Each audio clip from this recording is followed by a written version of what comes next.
Hey guys, it's SabresMan31, and the Sabres just made a blockbuster trade with the Winnipeg Jets. They sent Tyler Myers, Drew Stafford, Joel Armia, and sorry about that, Brendan Lemieux to the Winnipeg Jets in exchange for Evander Kane, Zach Bogosian, and a throwaway goalie named Kasdorf.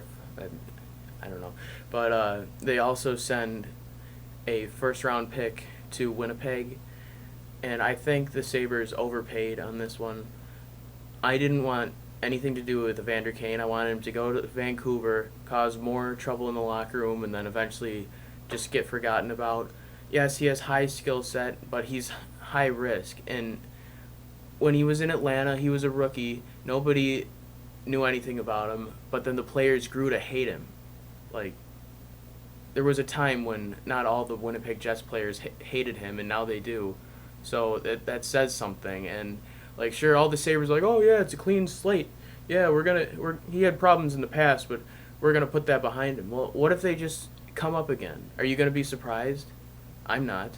I think he's has no respect for the game. During the height of the NHL lockout, he posted a picture of himself holding bricks of money on the Las Vegas Strip, like showing off, while the fans missed out on half a year of hockey, and he's just like, oh, it's no big deal. I got all this money here. Well, that doesn't belong in hockey, and he's not. He's gonna have to do a lot to win me over, to be a fan of his. I really wanted nothing to do with him, and I think they paid a little bit too much. Tyler Myers, I think, could be a great piece for the Sabres in 4 years or so if they ever get good.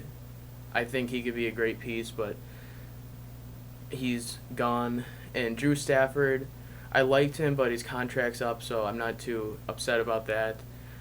Joel Armia, he's been in the system for a while, and he hasn't really done much, but this year it was like his breakout year. He's like the leading goal scorer on the Rochester Americans, and now he's gone. He never really even got a chance in the NHL. And Brandon Lemieux, like, I was upset about because I was really excited to see him and Reinhardt. I went to a scrimmage before the season started, and they were on the same line. They were like great together. Apparently, he wouldn't sign with Buffalo, which really doesn't make any sense. Like, he said, "Oh, I'm happy to be drafted by the Sabres," but then not want to sign with them. That doesn't make much sense.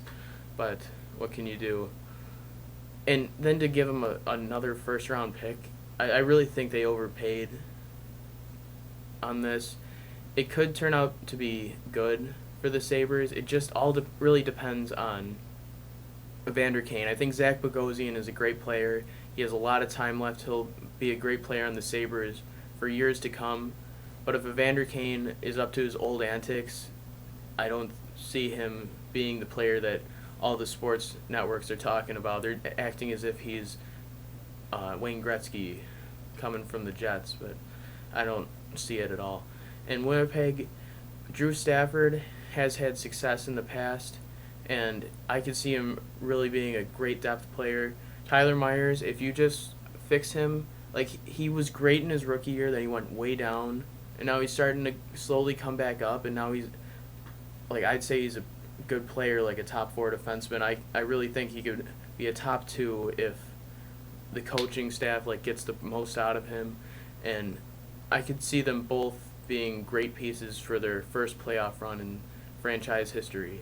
So I'd be excited if I was Winnipeg. I'd be nervous if I was Buffalo. I wouldn't go all crazy like, oh, him and McDavid next year, yeah, they're gonna be scary. I wouldn't say that yet.